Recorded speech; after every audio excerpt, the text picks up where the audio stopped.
que me están dando un apoyo técnico. Ahora sí. Bueno, a continuación saludamos al doctor Jesús Goenaga Peña, quien nos abordará el tema psicología computacional para el mundo moderno. El doctor Goenaga es investigador en ciencias cognitivas, especialmente en la conexión entre la inteligencia artificial y ciencias del comportamiento. Actualmente es coordinador de investigaciones y docente investigador de la Universidad de San Buenaventura y ha sido docente de pregrados y posgrados en universidades como la Universidad de Antioquia, Universidad de Afil, la Universidad Católica Luis Amigo. Su trabajo en investigación se ha concentrado en los temas de toma de decisiones, teorías de la mente y modelos cognitivos artificiales. Doctor Goenaga, qué gusto tenerlo acá y tener el placer de esta hora que lo vamos a escuchar. Bienvenido. Hola, buenas tardes, Gerson. Muchas gracias por el saludo. ¿Me escuchan bien? Estamos escuchando perfecto. Bueno, muchísimas gracias por la invitación a este espacio. Es muy grato el tema que convoca y bueno, la oportunidad de compartir algunas ideas con un grupo interdisciplinar, así yo vaya a generar un enfoque hacia lo psicológico. Creo que puede resultar bien interesante para todos y bueno. En ese sentido, si les parece bien, paso a compartir pantalla. Sí, claro, Perfecto. Permítanme un momento entonces.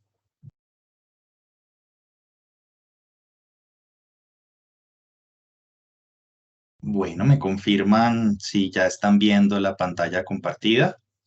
confirmado. Muy pantalla y audio muy bien. Puede proceder. Bueno, reitero, muchas gracias por este espacio. La idea es que creo que más o menos unos 45 minutos voy a utilizar pues como para compartir una serie de ideas, algunas espero suficientemente básicas para ser comprendidas en términos muy generales, algunas que van a implicar algunos asuntos técnicos, pero que creo interesantes ponerlos sobre la mesa y que si ustedes gustan podamos discutir hacia el final de nuestro encuentro. Y para empezar, ahí vieron el cambio de diapositiva, ¿cierto? Solamente quisiera confirmación de esto. Doctor, sí, confirmado. Perfecto, perfecto. Listo. Con esta frase de Richard Feynman, lo que no puedo crear no lo entiendo. Quisiera arrancar pues como la conversación del día de hoy porque recoge en buena medida el mensaje de lo que hoy vamos a conversar, que en últimas pienso que da cuenta de un nuevo nivel de análisis del conocimiento sobre lo psicológico, dadas las épocas en las que nos encontramos. Y para empezar, entonces, quisiera pedirles que se imaginen a mediados del siglo pasado, a eso de 1950, durante la época en la que estallaba la tercera revolución industrial, la que corresponde pues a los procesos de digitalización, de tecnología. Imagínense que ustedes son o psicólogos o ingenieros informáticos o que son biólogos o neurólogos y que se encuentran en un salón, todos reunidos, compartiendo un espacio entre estas disciplinas. ¿Qué temas en común creen que tendríamos para conversar puestos en ese contexto? Entonces, para empezar, no olviden que nos encontramos en la década de los 50, de modo que no se contaba con muchos de los desarrollos teóricos y técnicos de que estas disciplinas cuentan al sol de hoy. Vamos a hacer un breve recuento de cómo estaban estas disciplinas para la época. Para el caso de la psicología, el discurso conductista regía buena parte de la explicación de lo psicológico. Significa de manera simplificada que la disciplina psicológica se centraba en la estimulación del ambiente y el reforzamiento para acceder a la explicación de la conducta, que era considerado el objeto de estudio de la psicología desde el enfoque conductista, importante para el momento. Y otra parte de la psicología, sobre todo concentrada en unas corrientes más europeas, era liderada por corrientes ascéticas o profundas asociadas a el pensamiento psicoanalítico, que entendía el psiquismo como un complejo procesamiento de lo inconsciente, regido por el instinto sexual. Ese era el momento de la psicología para entonces. Para imaginarnos por su parte a los informáticos a mediados del siglo pasado, tendríamos que reconocer que se trataba de una disciplina que apenas estaba como estructurándose, aunque había desarrollado ya en el siglo XIX de la mano de Charles Babbage y de Lady Ada. Algunos avances específicos sobre, por ejemplo, máquinas programables y sobre reglas de estas programaciones. Pero no es sino hasta 1936 con la publicación del estudio Los números computables con una aplicación al problema de la decisión, un famoso artículo de Alan Turing, que se empieza a desarrollar con fuerza la idea de la computación en las máquinas. Y en ese sentido, hacia finales de la década de los 40, con la formulación de la teoría matemática de la información liderada por Shannon y Weber, se formula el concepto de bit, la unidad mínima de procesamiento de información, un dígito o valor escalar en un sistema binario que finalmente daba cuenta de información de una memoria almacenada pues en un procesador, ¿cierto? Hoy hablamos de medidas de bit, pero en magnitudes importantes, megabytes, gigabytes, terabytes, ¿cierto? Bueno, para esa época además se contaba con unos ordenadores enormes. Eran muy útiles en los escenarios militares, poco a poco estaba tomando fuerza en el estudio del procesamiento de la información en las universidades, pero inició fundamentalmente aplicado a los escenarios de guerra de principios del siglo XX. Y estábamos muy lejos. En esta época estábamos muy lejos de tener computadoras en los hogares, en las familias, en nuestros bolsillos, como hoy nos sucede, ¿cierto? Bueno, en cuanto a la biología, creo que de las disciplinas que estamos convocando, reitero, psicología, informática y biología, digamos, neurología, la disciplina biológica es la que quizás a mediados del siglo XX tenía más historia para contar. En el siglo XIX había sido muy significativo el desarrollo de la historia natural, de la fisiología, de la morfología, de la microbiología. Y particularmente había generado un estruendo universal el desarrollo teórico de la teoría de la evolución de Darwin con el origen de las especies, publicado en 1859. Y ese campo, digamos que dio paso en la primera parte del siglo XX al desarrollo de la genética clásica, que derivó en las leyes de Mendel, que no fueron formuladas por Mendel, sino por Hugo de Vries, Karl Correns y Erich von Czermak.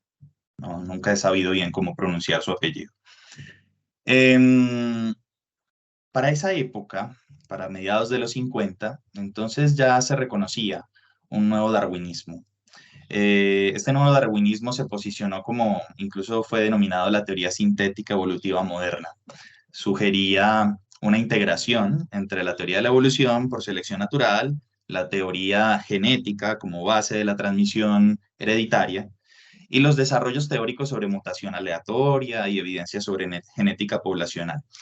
Además, bueno, algunos consideran también este momento como el inicio o el arranque de la sociobiología, pero concretamente acercándonos como al contenido biológico asociado como al cerebro, tendríamos que señalar que los biólogos, pues interesados en el cerebro, quizás los médicos neurólogos de esa época, venían cuestionando ya desde el siglo XIX una idea localizacionista del cerebro, ¿cierto? Que se pudiese hablar de que un cerebro estaba tan estructuralmente dividido que cada una de sus partes, independiente de la otra, está asociada, digamos, al desempeño de algunas funciones biológicas y cognitivas.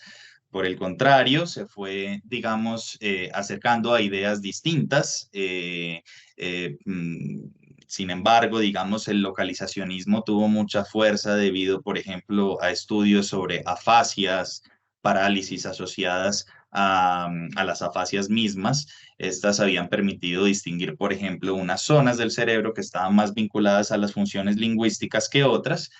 Sin embargo, insisto, a principios del siglo XX, debido a esta discusión, que digamos el estructuralismo asociado a las locaciones del cerebro, pues no acababa de ser un asunto convincente del todo, entonces surgió el debate sobre lo que se denominó el funcionalismo, que se sugirió como una forma óptima para comprender las estructuras del cerebro. No se trataría entonces de localizaciones estructuralmente diferentes, sino de unas funciones cerebrales que son susceptibles a explicarse de manera más, digamos, desestructurada de unas únicas zonas posibles. Y allí destaca, pues, el ruso Alexander Romanovich Luria, que había planteado ya complejas descripciones del funcionamiento de los procesos cognitivos en el cerebro y cómo se podían evaluar.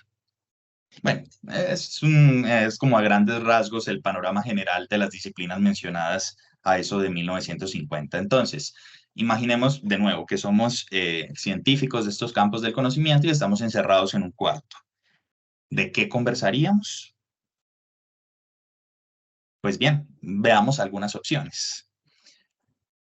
Si descartamos pues las conversaciones casuales, esas conversaciones cotidianas, o aquellas sobre el desarrollo de la ciencia pues del momento, probablemente lo que emergería sería pues un interés genuino por conocer el marco de referencia de las otras disciplinas, ¿no? Seguramente al ingeniero le interesaría conocer de biología y de psicología por simple cultura general probablemente y porque algunos de los elementos señalados por aquellas disciplinas podían sugerir una mejor comprensión de los procesos informáticos. Al psicólogo seguramente le venía bien conocer del cerebro, pues para la época era evidente que las funciones mentales ocurrían pues en el cerebro, pero se distinguían, digamos que muy claramente las teorías neurológicas de las psicológicas, puesto que a mediados además de los 50 estaba emergiendo una nueva comprensión de la mente que se denominó ciencia cognitiva a partir pues, del procesamiento de la información, entonces seguro que también le podían interesar reconocer elementos de la informática, de la ingeniería informática, por denominarlo así en este momento, y le podía interesar cómo ocurren tales procesos para lograr mejorar sus teorías, ¿no? A los biólogos y neurólogos, por su parte, quizás le podrían interesar el discurso psicológico, puesto que, bueno, los procesos comportamentales podían comprenderse como efectos, como de una agencia biológica, ¿no? Y la ingeniería seguramente le podría ofrecer nuevas herramientas para tecnificar su investigación. Quizás en esa reunión los unos y los otros se escucharían, quizás aprenderían mutuamente entre sí y buscarían cómo beneficiar internamente a su propia disciplina a partir del desarrollo de las otras y una vez abrieran, digamos, las puertas de la habitación donde estaban encerrados, podrían irse tranquilos sin necesitarse mutuamente por el resto de sus vidas, ¿no? O podría haber otra opción, ¿no? Puede que estas disciplinas científicas se unificaran y formularan nuevos campos de estudio a partir de algunos intereses comunes. Bueno, pues si le echamos un vistazo a la historia, podríamos decir que ambas cosas ocurrieron en la segunda mitad del siglo pasado. Teniendo más éxito la primera idea del desarrollo de la propia disciplina a partir del conocimiento pues de otra, porque la segunda idea, la de formular, digamos, campos de estudio, sí que se hizo efectiva, pero como veremos, aún no ha logrado dimensionarse suficientemente. Lo que convoca la perspectiva de la inteligencia artificial, de las nuevas tecnologías en comunicación con la psicología, es más la segunda idea que la primera de la que les acabo de hablar. Podemos escucharnos, aprender de un discurso que no sea necesariamente el nuestro, generar ganancia individual creando nuevas ideas, bueno, que den paso al uso de herramientas y argumentos en nuestras disciplinas individuales y que nos permitan seguir respondiendo a nuestras propias preguntas, o podemos, y es lo que convoca las nuevas tecnologías con relación a la psicología, podríamos hacer un esfuerzo mayor, ¿no? Por integrar estos discursos bajo la apuesta de preguntas más complejas, unas que no pudieran ser respondidas solo desde una de las disciplinas, sino que necesitaran la convergencia de todas ellas y que por tanto sugirieran su interacción, ¿no?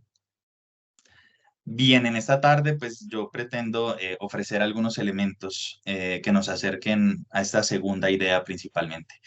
No quiero hablarles exclusivamente de psicología ni del procesamiento de la información cognitiva que el cerebro nos permite comprender, así como para que no es simplemente para que ustedes, digamos, generen conexiones mientras escuchan y ya está. No, la idea de lo que quisiera ofrecer en este rato, dentro de mis posibilidades, es una alternativa en la que podamos entender el aporte del informático, el psicólogo y el neurocientífico, ejecutando, digamos, entre sí una mayor comprensión de un campo de estudio mientras esos saberes acaban difuminándose. Me parece que esta integración algún día podrá llegar a ser exitosa si permite, bueno, un nuevo campo de conocimiento donde no se distingan estas disciplinas y que los profesionales provenientes de ellas adquieran un nivel de identidad como muy semejante entre sí. Y en ese sentido, pues para empezar, conviene evocar rápidamente algunos conceptos generales de la inteligencia artificial, aunque pues es probable que a lo largo del día de hoy y mañana ustedes ya hayan estado convocando alguno de estos conceptos. Vale la pena de todas formas poner sobre la mesa algunas ideas base con respecto a ellas, a estos conceptos. Sobre todo desde una perspectiva pragmática, en donde, bueno, desde la inteligencia artificial lo que se pretende pensar es básicamente en máquinas que adquieren conocimiento por medio de extracción de patrones en los datos.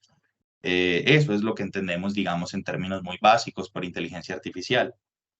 Ahora bien, la capacidad computacional que le permite esta habilidad de conocimiento a las máquinas se denomina aprendizaje automático o machine learning, como están viendo en este momento en pantalla. La idea de la réplica de la inteligencia en máquinas, lo que sugiere es modelar la operación del cerebro. Esta es la idea básica de esta frase que les estoy dejando en pantalla de Ian Goodfellow, que es uno de los autores más representativos del campo en la contemporaneidad. La idea es la réplica de la actividad del cerebro en máquinas. Digamos, es la idea más ambiciosa del desarrollo de máquinas de inteligencia artificial. Em, Constituye una prueba, digamos, de que una máquina es capaz de ejecutar un comportamiento inteligente cuando efectivamente, duplicando o simulando la actividad del cerebro, pues obtiene el mismo resultado.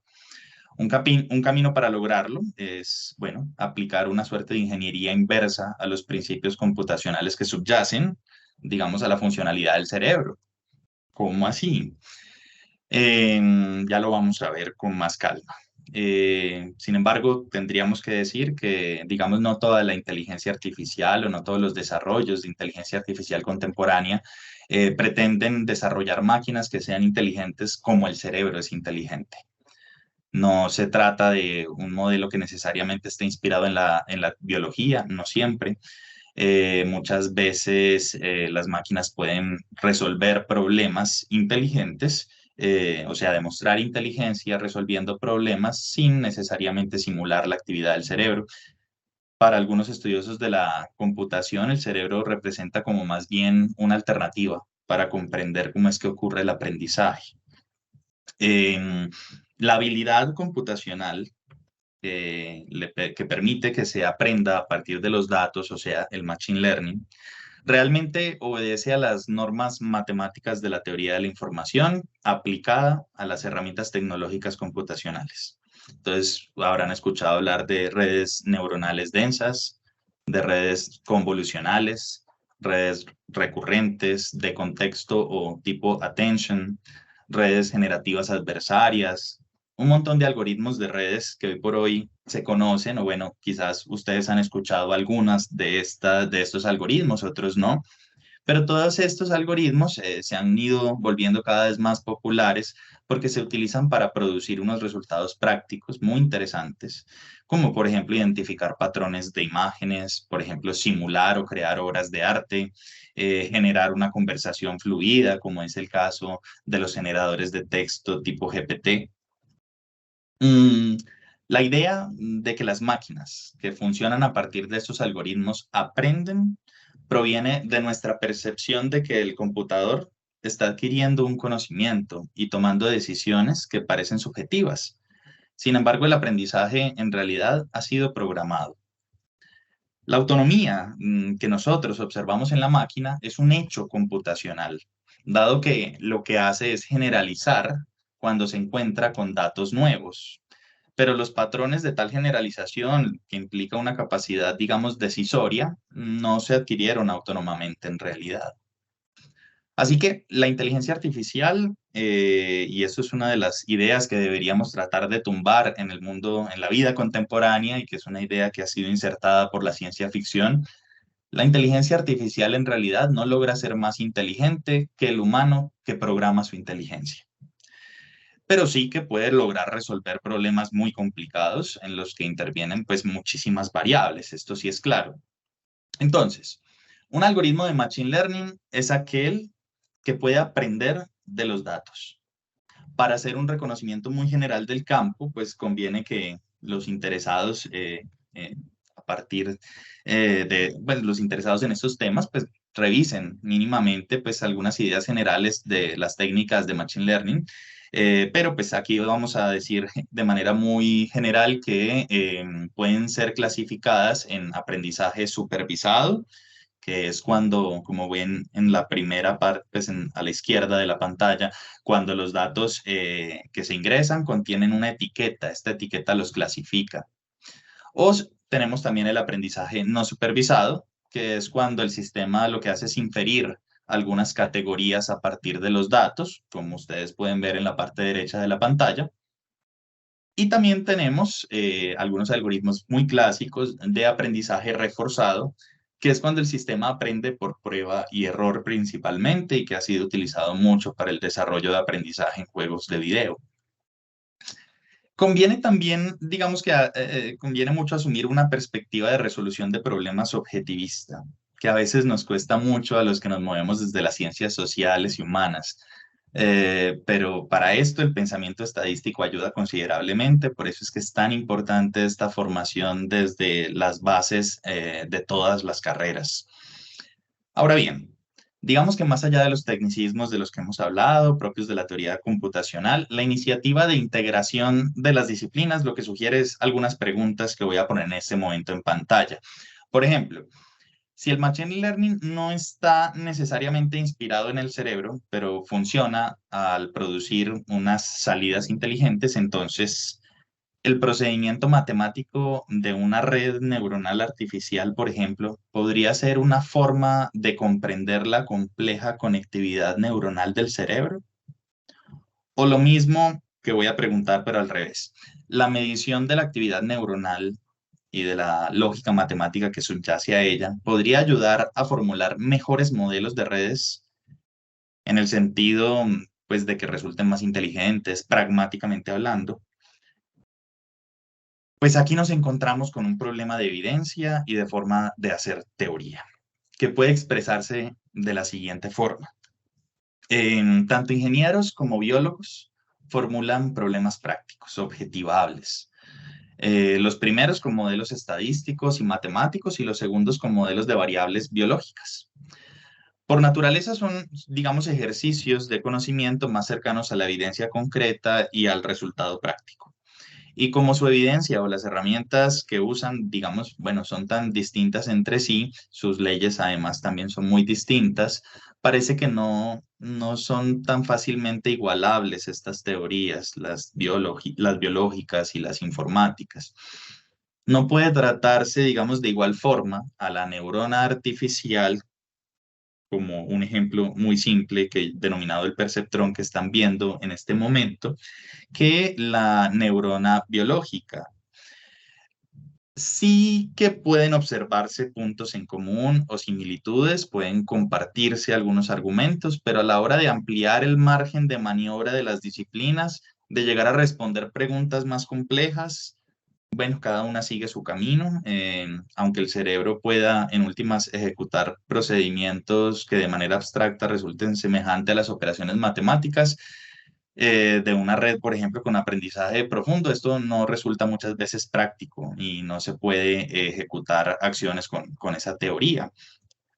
Pero entonces me parece que una de las piezas que hacen falta al rompecabezas puesto en estos términos y que permitiría un poco resolver el problema, la otorga, bueno, la teoría del procesamiento de la información cognitiva, que fue uno de esos, digamos, logros de formular campos comunes que fueron alcanzados en la segunda parte del siglo XX entre la informática y la psicología.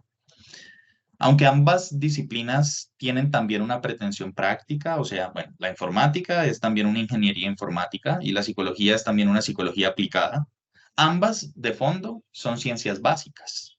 La informática explica los procesos de transmisión de información y la psicología explica, bueno, lo que sea que la psique sea.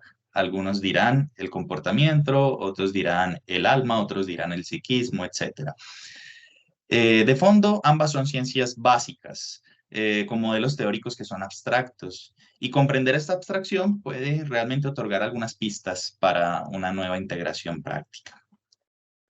Para esto, entonces, vamos a entender que la teoría del procesamiento de la información cognitiva emergió, bueno, con la aparición de la psicología así llamada cognitiva a finales de la década de los 40 y principios de los 50. Y no fue sino hasta los años 60 cuando realmente empezó a extenderse por el mundo entero, hasta llegar al punto actual en el que la psicología cognitiva es quizás el enfoque teórico psicológico más reconocido en el mundo. El inmediato antecesor de la psicología cognitiva fue la psicología conductista, que ya habíamos mencionado al principio, y a la cual se le reprochaban varias cosas, quizás de manera simplista, pero se le reprochaba que era una comprensión de lo psicológico como sin sujeto, porque se centraba solo en la estimulación ambiental, en las conductas reforzadas y el ambiente en el que vive el sujeto. Por tanto, todos los sujetos en esencia podían ser considerados como iguales. Las diferencias genéticas de poca importancia llegaban a tener, o si acaso eran ignoradas. Bueno, además se generalizó como la idea, que no es tan correcta, de que cualquier perspectiva conductista rechazaba el concepto de mente, los conceptos mentales, por lo que se reducía, digamos, a un conjunto de estímulos y respuestas que operaban de manera muy mecánica. Esta consideración epistemológica, bueno, es interesante, puesto que la perspectiva conexionista de la psicología, que brinda el nivel de análisis que nos permite acercarnos a la inteligencia artificial, conexión que ya espero llegar a hacer en los siguientes minutos, implica, bueno, un retorno a unos supuestos del conductismo. Bueno, diremos que la historia misma en realidad como que ha reivindicado el conductismo, puesto que el cognitivismo, digamos, más clásico, demostró una insuficiencia explicativa para poder dar cuenta del objeto de estudio psicológico. Pero bueno, volviendo a la naciente psicología cognitiva de los años que 60 aproximadamente, y para que entendamos mejor, sobre todo para quienes en el público no son psicólogos, la mente desde este enfoque psicológico es considerada como un sistema capaz de manipular información, por lo que en un principio solo se ocupaba de los estados informacionales o de la dimensión intelectual de la información, es decir, pensamientos conscientes, razonamientos principalmente. La idea es que la mente hacía como una representación del mundo, siguiendo unas reglas muy racionalistas de información, eh, semejantes a las que en informática usaba un ordenador clásico, que operaba como mediante un procedimiento serial y cada una de sus diferentes partes tenían atribuidas como unas funciones concretas. El procesamiento serial lo que sugiere es un orden lógico de premisas, digamos unas entradas y unas salidas muy secuenciales.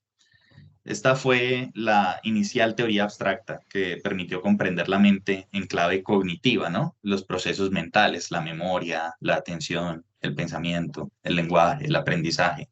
Todos esos procesos psicológicos o mentales o cognitivos funcionaban desde esta perspectiva clásica de la cognición bajo leyes lógicas. Cada salida, o sea, un pensamiento que salía del aparato cognitivo, obedecía a una entrada de información.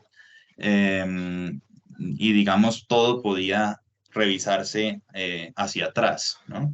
Y encontrar como unas reglas racionales que produjeron cada una de las salidas cognitivas. Esa comprensión de la mente obviaba varias cosas, principalmente la interconectividad del cerebro. Imagínense que en este momento la psicología cognitiva estaba postulando una interpretación de todo lo psicológico, obviando la operación biológica del cerebro. Algo que quizás para el sol de hoy, para el discurso contemporáneo, nos parece sumamente descabellado, cómo pensar en lo psicológico sin pensar que opera en el cerebro. Y sin embargo, por mucho tiempo se constituyó una teoría psicológica que se soportaba a sí misma en leyes racionalistas, como les digo, como les decía. Mm, ignorando la interconectividad del cerebro, ignorando el hecho de que los outputs pueden estar asociados por una parte a muchísima información de entrada y por otra parte a una interconexión que no era serial, sino mucho más compleja. La psicología cognitiva clásica, entonces, de hecho, consideraba que los procesos mentales podían ser comprendidos, insisto, sin inclusión del correlato neuronal, sin pensar de forma alguna en el cerebro. Sin embargo, esta perspectiva, que bueno, ya para el momento era revolucionaria, daba paso a que en la medida en que la teoría informática fuera evolucionando, también evolucionaría la teoría cognitiva. Y eso sucedió por allá en 1986, cuando se publica el libro Procesamiento distribuido en paralelo, de Rumenhart y McClelland, lo cual dio paso a una nueva forma de entender la informática y con ella a una nueva forma de entender la cognición o el objeto de estudio de lo psicológico, lo cual generó un nuevo, digamos, paradigma de conocimiento en psicología que algunos llamarían conexionismo. De modo que desde entonces lo que ha venido ocurriendo es un tránsito teórico de una psicología cognitiva clásica a una psicología cognitiva más conexionista. Y veamos algunas características de ese tránsito. Ambos modelos cognitivos, digamos que están inspirados en la idea computacional, en, digamos, como lo llaman el símil de la computadora, de que la mente opera como una computadora, y sin embargo cada uno concibe la computación de manera muy diferente. Mientras que para la psicología cognitiva clásica, la computación se realiza mediante la aplicación de un conjunto de reglas a los procesos mentales. Para el conexionismo, en cambio, se realiza entre las unidades de una red en función de sus pesos de conexión. Para ambos modelos es adecuado el uso de la simulación en una computadora. Para la psicología cognitiva clásica, la simulación se realiza por medio de un procesamiento serial de una sola entrada a una sola salida, como la mayoría de los computadores que en este momento tenemos, que creemos que hacen varias cosas a la vez, pero en realidad hacen una sola cosa a la vez y de una sola entrada a una sola salida, solo que de manera muy, muy rápido, con mucha velocidad. En cambio, para la psicología conexionista, la arquitectura del ordenador, que debe parecerse mucho más al cerebro, opera no de manera serial, sino bajo un modelo computacional que se denomina distribuido y en paralelo, lo cual ya en un momento voy a explicar. Eh, por lo que a la psicología entonces conexionista también se le conoce así, como de hecho se le conoce como la teoría del procesamiento cognitivo distribuido en paralelo. Además, la psicología cognitiva propone la lógica, pues la clásica, ¿cierto? Propone la lógica y las reglas de tipo sintáctico y semántico, digamos, para representar la realidad, mientras que el conexionismo lo que comprende es que el funcionamiento del cerebro se da a partir de unos cálculos estadísticos automatizados. Pues bien, a este punto resulta interesante, bueno, recordar en qué contexto por primera vez se utiliza el término inteligencia artificial en la conversación con la psicología. Algunos sabrán que hacia los años 60 más o menos del siglo pasado, John McCarthy nombró en un evento que se llamó Conferencia de Dartmouth, eh, nombró por primera vez el término inteligencia artificial como un proyecto que implicara la conversación de los procesos informáticos con los procesos, digamos, inteligentes humanos. Y esto pues empezó a acercarse a la idea de que las máquinas replicaran la actividad cognitiva. En este evento particular, la conferencia de Dartmouth, se discutió ampliamente los trabajos de Warren McCulloch y Walter Pitts, los cuales habían formulado, digamos, una década antes, inspirados en el funcionamiento del cerebro, las primeras ideas de redes neuronales artificiales, demostrando cómo algunos elementos similares a las neuronas biológicas podrían realizar todas las operaciones lógicas realizadas por las computadoras. Entonces, les recuerdo esto porque la idea del procesamiento distribuido en paralelo en la inteligencia artificial empezó a utilizar métodos de computación basados en redes neuronales, prescindiendo del enfoque algorítmico tradicional del procesamiento serial y tomando como modelo los sistemas biológicos. Esta nueva, digamos, forma de computación es la que ha sido llamada por algunos como computación cognitiva o computación soft, como para distinguirla de un modelo algorítmico más tradicional, o computación hard, como han sido llamados por algunos. Aquí pueden ver una simulación de la diferencia entre el procesamiento serial arriba, de una sola entrada a una sola salida, una entrada a la vez por cada salida, versus el procesamiento distribuido en paralelo. Bueno, la inmensa mayoría de los computadores que existen actualmente son computadores seriales, los cuales lo que hacen es caracterizar una gran capacidad, procesan una gran capacidad de resultados en periodos muy breves de tiempo, con una precisión casi absoluta. Y sin embargo, hay tareas aparentemente sencillas que puede hacer un niño de 3 años y que no puede hacer un ordenador serial súper sofisticado y súper costoso. La diferencia radica en el modo en cómo procesamos la información las personas, los humanos. En un procesamiento serial, en cada momento solo se realiza una operación, aunque el procesamiento sea muy rápido. En cambio, en un procesamiento en paralelo, en cada momento se realizan tantas operaciones como unidades o neuronas o nodos participen en el procesamiento completo. Así, en psicología llamamos conexionismo al paradigma que utiliza entonces procesamiento distribuido en paralelo con redes neuronales artificiales para comprender y explicar la vida psicológica y la conducta. En ese sentido, las redes neuronales son un conjunto de unidades interconectadas masivamente entre sí y que son capaces de procesar y almacenar información mediante modificación de sus estados. Y aquí está la primera clave que explica explicativa de este enfoque y que le da un lugar a la psicología en este mundo de la inteligencia artificial. Un psicólogo conexionista considera que ha explicado un fenómeno psicológico cuando el modelo neuronal artificial que construye se comporta del mismo modo que cuando los seres humanos realizan esa misma tarea. Pero entonces, bueno, ¿cómo se construye un modelo conexionista o distribuido en paralelo?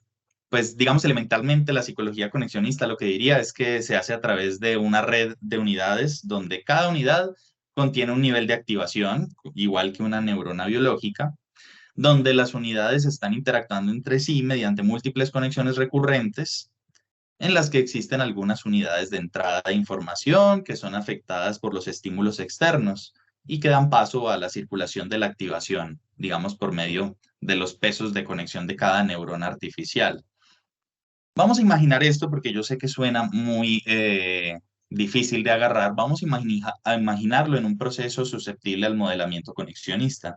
Para tomar un ejemplo simple, pensemos entonces en la atención sostenida. Para ello, lo que les voy a pedir es que observen el estímulo que voy a poner en este momento en el centro de la pantalla. El gatito, ¿cierto? Bien. Para la psicología cognitiva clásica o un enfoque clásico de la psicología, la atención como proceso psicológico general corresponde a un proceso, digamos, básico, eh, que lo que hace es, digamos, seleccionar y filtrar algunos estímulos eh, y focalizarlo por encima de otros, ¿no? Mm, la atención sostenida, por su parte, es un tipo de atención que se concentra, se refiere, digamos, al sostenimiento de ese foco atencional a lo largo del tiempo, que es lo que ustedes han hecho en este rato mientras han focalizado el gatito. Pues bien, la salida serial de este proceso cognitivo, o sea, el output, sería focalizar la misma información sensorial por un tiempo prolongado, ¿cierto? Como lo han hecho ustedes. El modelamiento conexionista de este proceso, en cambio, es mucho más complejo. La información de entrada es multidimensional, no se trata únicamente de un estímulo visual, sino que hay múltiples estímulos que, como se dieron cuenta, estar rodeando el foco atencional que les solicité sostener. Y de esta forma, pues mucha información, lo que ocurre es que mucha información ingresa al procesamiento y se distribuye en diferentes lugares del sistema nervioso, ejerciendo sus funciones a través de procesos, sobre todo de tipo excitatorio y de tipo inhibitorio, o conexiones excitatorias e inhibitorias. Mm, en este caso, pues evidentemente asociadas a esta tarea. Los sistemas que destacan en este proceso a nivel neuronal son el sistema posterior y el sistema anterior. Primero el procesamiento pasa por el sistema posterior y se genera toda la selección de la información que se va a focalizar y se excluye la extensa o aquella que no se va a focalizar y posteriormente entonces da lugar al proceso del sistema atencional que focaliza y sostiene en el tiempo prolongado pues el foco de atención. Este mecanismo parece estar formado anatómicamente por varias áreas cerebrales, principalmente por el cíngulo anterior, por los ganglios de la base y el córtex dorsolateral prefrontal. Algunas áreas que forman parte del el circuito ejecutivo central, es como se denomina. Ahora bien, el modelamiento de ese proceso tan sencillo como focalizar al gatito en la imagen por un tiempo prolongado, digamos unos 5 a 10 segundos, a través de redes neuronales, implica una dimensión comprensiva del proceso mental que requiere unos valores matemáticos de entrada. Entonces, de entrada toca transformar la información visual en información matemática para que la máquina la traduzca, digamos, en su lenguaje. Esa información de entrada tendría que ser cuantitativa y se refiere como una carga a la carga digamos, inicial de las neuronas en el modelo de red neuronal artificial. Casi siempre cuando se hace a través de imágenes se utilizan, digamos, capturas vía píxeles de una imagen de entrada asociadas a unos códigos numéricos. Luego, esas neuronas circularán la información mediante sus pesos de conexión, los cuales pues, son muy semejantes a los potenciales de acción en una conexión neuronal y dan paso a la activación de la neurona con la que se comunican, como en la, digamos, sinapsis que ocurre en la neurona biológica. Por lo que dicha comunicación de información va a estar asociada a la suma ponderada de los pesos de conexión. Ahora, toda esa complejidad de la topología de esta red deberá simular la complejidad de la función cognitiva que se pretende modelar, en este caso, concretamente el sistema posterior y el sistema anterior del cerebro, en términos del proceso atencional. Además, el valor de salida de la red neuronal en cada una de las neuronas ya no se producirá, digamos, por reglas sintácticas lógicas como en el, digamos, bajo el paradigma clásico, sino que se realizará a través de funciones matemáticas que modifican el nivel de activación de una red neuronal artificial. Y como las neuronas biológicas generan distintos comportamientos de salida, según, digamos, sea la topología que están conformando, pues y según sea la información de entrada, bueno, las neuronas artificiales de igual forma van a diferenciar esos comportamientos en distintas clases de funciones matemáticas y son conocidas, como están viendo allí en la parte después del círculo del sumatorio, estarían viendo pues el punto de la función de activación. Allí se utilizan distintas funciones matemáticas, la función lineal, la tangente hiperbólica, la función sigmoide, la softmax, la rectificadora. de tal modo que se establece la función adecuada de acuerdo con la complejidad del proceso que se esté modelando. Adicionalmente, tanto el sistema posterior como el anterior constituirán una capa de la red, en donde la información que circula se va complejizando hasta definir una salida y para este caso, pues la salida debería corresponder al sostenimiento prolongado de la atención sobre el estímulo, ¿no?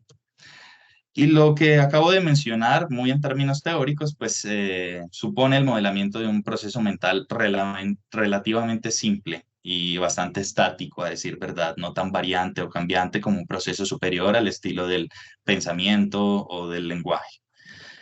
Em, Sin embargo, en el modelamiento de los procesos mentales en general, tenemos que tener presente distintos aspectos. Primero, que la información de entrada tiene que estar asociada directamente a modelos matemáticos. Segundo, en la conectividad interna de la red, puesto que se suele asociar con muchísimos más procesos en paralelo, es decir, no, un proceso cognitivo no ocurre solo de la mano en la que ustedes ahorita estaban focalizando atencionalmente. El gatito también estaban pensando, también estaban utilizando sus circuitos asociados a la comprensión del lenguaje y muchísimas otras acciones, de tal forma que muchos procesos ocurren al tiempo, lo cual complejiza muchísimo el modelamiento cognitivo. Y tercero, la complejidad va a variar mucho en relación a la computación de las funciones matemáticas que van a permitir, digamos, que las entradas, las señales de entrada se modifiquen y se conviertan en salida.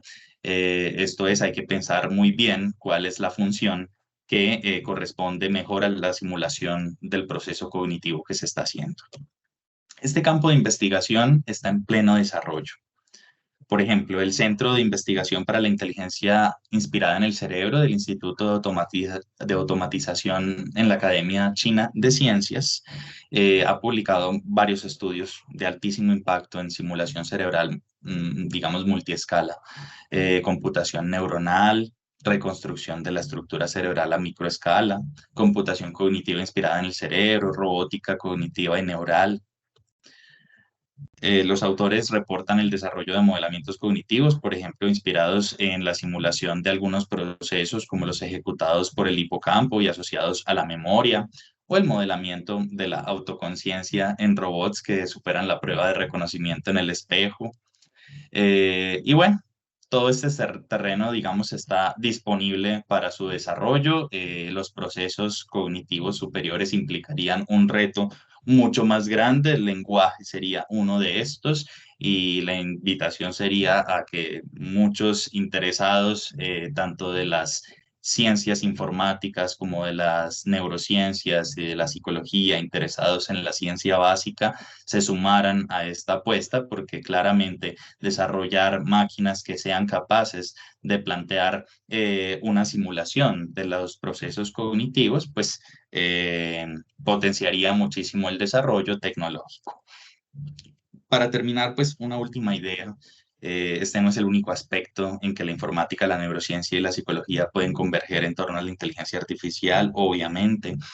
Yo creo sí que de hecho es el más urgente, creo que es el más importante o el más natural, quizás porque soy un apasionado de la ciencia básica más que de la ciencia aplicada, pero sin duda muchas acciones se pueden llevar a cabo en función de la optimización de instrumentos y la automatización de procesos en los contextos aplicados a la psicología, para ayudar a la medición de variables, para ayudar al sostenimiento del bienestar social y de la salud mental. De esto podríamos hablar en otra ocasión. Obviamente, claramente y absolutamente es necesario que todo este discurso y desarrollo científico esté acompañado continuamente por el cuestionamiento ético y por el continuo, digamos, la continua regulación ética, porque como me imagino que estará saltando a sus mentes, el desarrollo de máquinas que sean capaces de simular acciones inteligentes tal y como los ejecuta el cerebro, plantea de entrada muchos interrogantes éticos que no significa que sean entonces una barrera para el desarrollo de la ciencia, sino que signifiquen una forma de regularla a la luz de principios que nos conduzcan éticamente. Basta por hoy, que sea suficiente, digamos, por hoy, con insistir en que hay un nuevo campo de estudio. que es muy interesante y que es de punta, que consiste en la comprensión cognitiva de la, de lo humano a partir de leyes informáticas que están inspiradas en la conectividad del cerebro. Bien, esto es lo que traía para compartir con ustedes y creo que, bueno, tenemos unos 10 minuticos para seguir compartiendo. Igual también les dejo por aquí la forma en la que encuentran mi semillero de investigación, digamos, laboratorio en el que hemos estado trabajando mucho todos estos temas y, bueno, que sea también una invitación para que si les interesa este trabajo, pues puedan a través de Instagram, pues comunicarse con nosotros. Doctor Goenaga, qué gusto escucharlo. La verdad que creo que a todos nos pasó que estuvimos conectados permanente de la pantalla, porque su discurso nos conectaba y la fortaleza que hubo entre la imagen y cada palabra le exigía a uno como oyente a estar atento de su discurso, pero también conectarlo con la imagen, con eso que nos estaba diciendo a través de cada movimiento o de cada transición. Entonces, qué buen ejercicio también para nuestro cerebro, para poder conectar eso que necesitamos en esta época. No sé si alguien de los asistentes tiene alguna pregunta y si no, profe, ¿cuál sería o cuál considera usted que es el mayor obstáculo actualmente en esa área de la psicología, de los estudios cognitivos para estos desarrollos que se están dando? ¿Cuáles son esos obstáculos, esas barreras que usted considera? Porque es muy interesante, es decir, es algo muy interesante. Y la segunda, ¿cuál podría ser Ujú. una sugerencia para los maestros, es decir, los que no conocemos mucho de esta área porque somos de otras áreas de las ciencias de la información, pero que consideramos que escuchándolo sentemos como una especie de responsabilidad también para el trabajo en el aula? Permíteme, yo inicio con la segunda pregunta y termino con la primera. Yo creo que tenemos un gran compromiso en la vida contemporánea asociado a que dentro de cualquier nivel formativo deberíamos tener un mayor reconocimiento, ya no solamente del uso y aprovechamiento de las técnicas de inteligencia artificial, que eso casi que todos ya tenemos algún beneficio, pues casi todo el mundo ha, bueno, muchísima gente ha utilizado generadores de texto como GPT o BART, pero si no, pues muchísima más ha utilizado plataformas buscadoras como Google, que en últimas utilizan desarrollo tecnológico de punta e inteligencia artificial para entregarnos los resultados.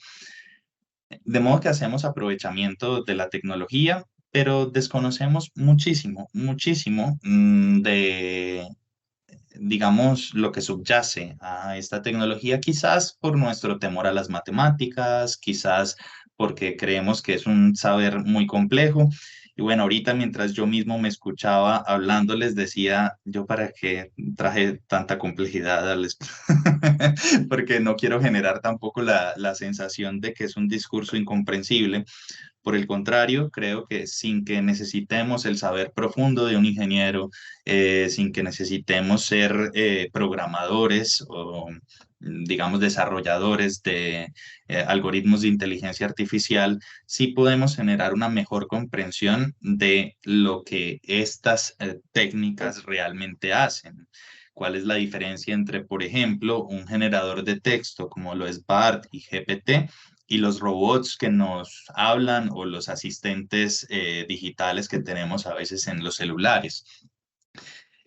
Mucha de esa información resultaría sumamente útil tanto para un reconocimiento general como para pensar críticamente el problema de la inteligencia artificial. Si reconocemos la complejidad de la tecnología, podremos criticarla mejor y también podremos derivarla a las discusiones sociales, humanas, hasta filosóficas. A mí me parece, por ejemplo, yo no soy filósofo y no soy versado en ese discurso, pero me parece que todo lo que implica la tecnología debería digamos, estructurarse, y bueno, algunos efectivamente lo hacen, debería estructurarse dentro de un discurso de profundidad filosófica importante. Entonces, creo que todos, sin excepción, deberíamos tener un mejor reconocimiento de la tecnología y así poderla llevar, por ejemplo, al salón de clase. Ahora bien, creo que en ese sentido, la convergencia entre informática y psicología tiene ese mismo, digamos, obstáculo, que es la primera pregunta que me hacías, ¿no? Es uno de los grandes retos que tiene pendiente por superar. Y es que en buena medida los que nos movemos en ciencias sociales y humanas y particularmente los psicólogos no tenemos reconocimiento de cómo es que funciona la informática o la tecnología. Y cuando uno se va a la historia se da cuenta que nacieron en buena medida o crecieron con una conversación muy cercana. Por eso mi interés de demostrarles como una narrativa histórica en este rato. Creo que necesitamos formarnos en tecnología mucho más y en ese sentido necesitamos recursos. Necesitamos recursos porque la potencia computacional que se requiere, por ejemplo, para el modelamiento de lo cognitivo es muy, muy importante. En ese sentido, sería genial poder hacer, digamos, convenios fuertes en términos de desarrollo de la investigación y de ciencia con los grandes monstruos. Bueno, ese término puede resultar ofensivo. Bueno, con las grandes empresas, los grandes líderes del desarrollo tecnológico contemporáneo.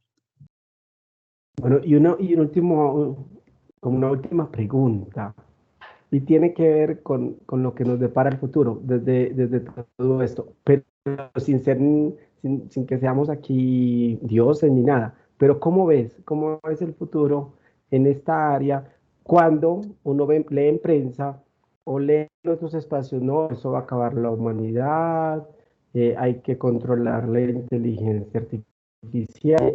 Bueno, y esas cosas apocalípticas donde casi que le estamos dando las responsabilidades finalmente del manejo de la tierra o de todo a la inteligencia artificial. Desde tu área, ¿cómo logras percibir y cómo hacen lecturas de estos mensajes no tan positivos? Claro. Y yo tengo que decir que yo coincido con la preocupación de que los desarrollos, por ejemplo, de esa conexión entre procesos cognitivos y desarrollo tecnológico, se utilice, digamos, de manera indiscriminada, no normatizada o no acompañada de una discusión ética juiciosa, liderada por organizaciones internacionales. Porque efectivamente el desarrollo tecnológico se vería potenciado al permitirse pensar en máquinas que se acerquen mucho más a la operación del cerebro. Creo que si bien algunos problemas no se resolverían así, por eso les decía yo que no todas las máquinas de inteligencia artificial se inspiran en el cerebro, muchas otras sí. Y cuando tenemos dicha inspiración, podríamos tener la posibilidad de resolver problemas muy, muy importantes, muy fuertes, muy densos, problemas que ya no tendríamos que resolver nosotros y que definitivamente eso significa que quedamos con tiempo libre y eso suena bien, pero tiene también algo mal y es que puede que ese tiempo libre sea porque nos quedamos sin empleo, ¿cierto? Entonces eso no está tan bien. Eh, Creo que la discusión tiene que ser una discusión ética y una discusión social y política, en donde si, igual que han pasado en las anteriores revoluciones industriales, si ya no necesito movilizar por barco cosas porque ya tenemos aviones y llega más rápido, eso significa que todo el personal que trabajaba en el barco ahora tiene que tener otros nuevos roles que ejecutar como sociedad. Pues bien, eso lo tiene que pensar una sociedad de la cuarta revolución industrial. ¿Cuáles son los nuevos empleos? ¿Cuáles son las nuevas formas de pensamiento? Lo que está visto es que cada vez menos tendremos que hacer acciones operativas y cada vez más podremos explorar las acciones creativas, las acciones que impliquen expresión, digamos, genuina propia de lo psicológico. Y bueno, eso no es un trabajo fácil de predecir, no es un futuro fácil de predecir. Yo confío en que si se logran consolidar procesos de la mano con una discusión ética internacional y una discusión política responsable, podremos tener un buen escenario. Ahora, si no tuviéramos, perdón, un buen escenario, es decir, es que no tenemos opción. Tenemos que tener esta discusión porque es que el desarrollo tecnológico no tiene freno. Esto va a pasar sí o sí. Entonces, es obligante que tengamos la discusión ética y la discusión política. Profe, hay 2 minutos, pero bueno, ahí la Leila Isabel, estudiante del programa de Ingeniería Industrial, plantea por dónde empezar en el caso de ellas como estudiantes para comprender más el tema de psicología computacional. ¿Por dónde empezar? Y bueno, y es un área Eh, muy, muy interesante, la que ella estudia. Escribiendo al Instagram de mi semillero. No, sí, creo que cada vez más en psicología necesitamos poder conversar con pues profesionales de distintas disciplinas y más de las disciplinas tecnológicas. Y creo que en escenarios de construcción y desarrollo del conocimiento, como son los semilleros de investigación, se puede efectivamente tener esa formación. Que Isabel señala y, bueno, desarrollar acciones que permitan continuar ese trabajo. Doctor Goenaga, qué gusto nuevamente escucharlo. Muchas gracias por haber estado en este espacio. Sé que deja muchas inquietudes, inquietudes positivas para diferentes áreas y para la labor que cada uno desempeña. Muchas gracias y esperamos poderlo tener en otros espacios. Muchísimas gracias a ustedes por la invitación y por dar lugar a esta conversación que no es tan común actualmente y que es tan necesaria. Una Muchas feliz tarde. gracias. Gracias.